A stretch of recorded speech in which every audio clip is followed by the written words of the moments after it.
Assalamualaikum warahmatullahi wabarakatuh. Perkenalkan, nama saya Cindy Milani. Ini adalah presentasi kedua saya dari mata kuliah Pengembangan Sumber Daya Air yang berjudul Peran Masyarakat dan Sumber Daya Air, Studi Kasus di Sungai Lasolo. Metode yang digunakan untuk menanggulangi pencemaran air. Yang pertama, membuat kolam stabilisasi. Kolam stabilisasi didefinisikan sebagai kolam dangkal buatan manusia yang menggunakan proses fisik dan biologis untuk mengurangi kandungan bahan pengendapan partikel padat, penguraian zat organik, pengurangan nutrien, serta pengurangan organisme patogenik. Kelebihan dari kolam stabilisasi: yang pertama, biaya untuk investigasi lebih rendah. Yang kedua, mempunyai kemampuan untuk menghindari kelebihan pembebanan. Yang ketiga, kebutuhan energi relatif lebih rendah. Yang keempat, pengoperasian dan pemeliharaan relatif mudah. Sedangkan kekurangannya, area yang dibutuhkan relatif luas, air hasil pengolahan mempunyai kandungan alga yang tinggi, adanya kehilangan air karena penguapan.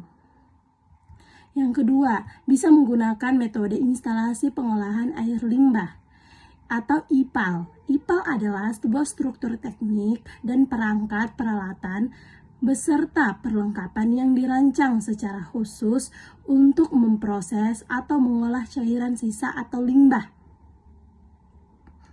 Bisa berasal dari proses industri, pabrik, pertanian, perkotaan. Fungsi IPAL yang pertama, mengelola dan mengolah air limbah, terutama limbah industri yang mengandung komponen bahan kimia, supaya limbah yang dibuang ke lingkungan tidak mencemari lingkungan.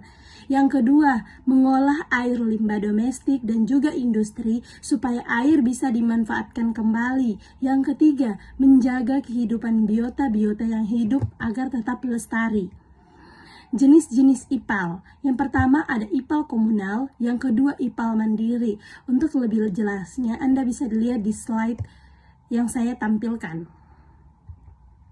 Yang ketiga, pengelolaan kotoran. Pengelolaan kotoran berupa tinja atau eksata banyak terkandung dalam air limbah rumah tangga.